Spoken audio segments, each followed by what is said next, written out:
سب سے پہلے تو یہ بتائیے، اگر ہم دین کے لیے کوئی جدوجہد کرتے ہیں، کوشش کرتے ہیں گھر میں دوستوں میں دین کی کوئی بات کرنے کے لیے، تو کس کے لیے کرتے ہیں؟ تو پھر لوگوں سے توقع رکھنے کا کیا مطلب ہوا؟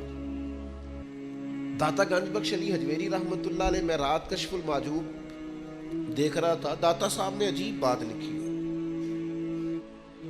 داتا صاحب فرماتے ہیں جب تک نبی پاک علیہ السلام نے اعلان نبوت نہیں نہ فرمایا تھا، اس وقت تک صادق بھی کہتے تھے، امین بھی کہتے تھے،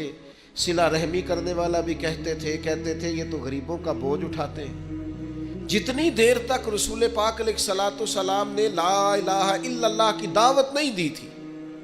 اتنی دیر تک کہتے تھے ان جیسا کوئی نہیں، شرافت، نفاست، پرہیزگاری ہر چیز ہے۔ جس دن حضور نے فرمایا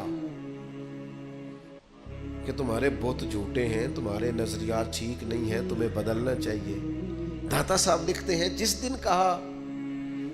کہ تمہارا یہ رویہ ٹھیک نہیں ہے، وہ جو صادق تھے انہی کو معاذ اللہ جادوگر کہنا شروع کر دیا، جن کو کل تک امین کہتے تھے انہی کو شاعر کہنا شروع کر دیا،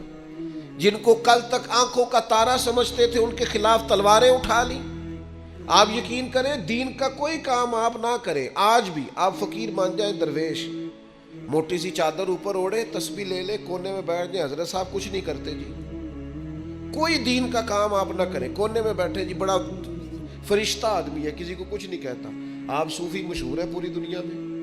لیکن اگر آپ کہتے ہیں کوئی تعلیمی کام کرنا ہے، آپ کو کوئی تبلیغی کام کرنا ہے، سوسائٹی میں آپ کو کوئی کردار ادا کرنا ہے، آپ کو معاشرے میں کسی فکر کو پروان چڑھانا ہے، تو آپ کے لیے 100 باتیں، ہزار قسم کے تانے، لیکن نہ بچا بچا کے تو رکھ اسے، تیرا آئینہ ہے وہ آئینہ۔ اقبال کہتے ہیں تو اپنے شیشے کو اتنا بچا بچا کے کیوں رکھتا ہے؟ نہ بچا بچا کے تو رکھ اسے، تیرا آئینہ ہے وہ آئینہ، شکستہ ہو تو عزیز تر ہے نگاہ آئینہ ساز میں۔ داتا صاحب نے لکھا ہے کشف المحجوب میں کہ اللہ تعالیٰ کی بارگاہ میں حضرت موسیٰ علیہ السلام نے عرض کیا تھا، مالک تیرے بندے اگر تجھے ڈھونڈنا چاہیں تو کہاں ملے گا؟ تو اللہ کریم نے فرمایا جن لوگوں کے دل لوگ توڑ نہیں دیتے، میں ان ٹوٹے دلوں میں ملا کرتا ہوں۔ تیرا آئینہ ہے وہ آئینہ کہ شکستہ ہو تو عزیز تر ہے نگاہ آئینہ ساز میں۔ جب لوگ تانے دیتے ہیں، جب لوگ تکلیف دیتے ہیں، جب آپ بالکل ٹھیک چل رہے ہوتے ہیں، جب آپ محنت کر رہے ہوتے ہیں، جب آپ مخلص ہوتے ہیں، جب آپ جدوجہد کر کر کے تھک جاتے ہیں، اور لوگ جب پوری طور پر تانا زنی کرتے، باتیں سننے کو جب ملتی ہیں، میں دیانتداری سے کہتا ہوں جب لوگ پوری طرح دل توڑ دیں، پھر کوئی سجدے کا مزہ ہے، پھر کوئی دعا کی لذت ہے، پھر کوئی چسکا ہے اس کی بارگاہ میں حاضری کا، پھر کوئی تڑپ پیدا ہوتی ہے اس کیفیت میں، وہ جب لوگ آپ کو پوری طرح تکلیف دیں اور سارے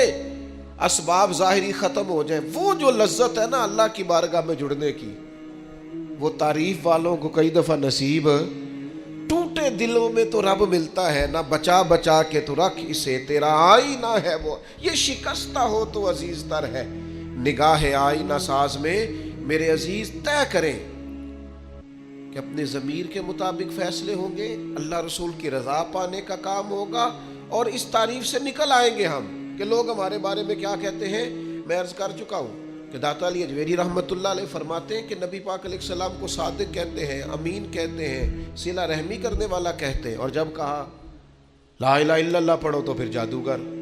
پھر معاذ اللہ شاعر، پھر کچھ اچھا وہ یہ سارا کچھ کہتے رہے، تو کیا حضور شام کو بیٹھ کے حضرت صدیق اکبر کے پاس یا گھر میں سیدہ خدیجہ کے پاس یہ تبصرے کرتے تھے معاذ اللہ کہ دیکھو جی لوگ بات ہی نہیں سنتے، دیکھو توجہ ہی نہیں کرتے، دیکھو مجھے جادو، حضور یہ تبصرے کرتے تھے؟ وہ جس طرح بچہ آگ کے قریب بار بار جاتا ہے اور ماں ہاتھ پکڑ پکڑ کے روکتی نہیں، غصہ نہیں کرتی، اس کا خیال ہوتا ہے اسے پتہ ہی نہیں یہ جل جائے گا، یہ رات کو بیٹھ کے تبصرے نہیں ہوتے تھے، بلکہ اللہ کا قرآن کہتا ہے لعلک باخع نفسک، اے محبوب کیا آپ اپنی جان پر کھیل جائیں گے؟ اللہ یکون مؤمنین، اس بات پر کہ یہ ایمان کیوں نہیں لاتے؟ حضور آپ نے تو جان کی بازی لگا دی گویا، اتنی محنت کرتے ہیں، اتنی محنت کرتے ہیں. یہ اللہ کا قرآن ہے. وہ جادوگر کہتے جا رہے ہیں، ساحر کہتے جا رہے ہیں، اور حضور جان کی بازی لگا کر دین بتاتے جا رہے ہیں.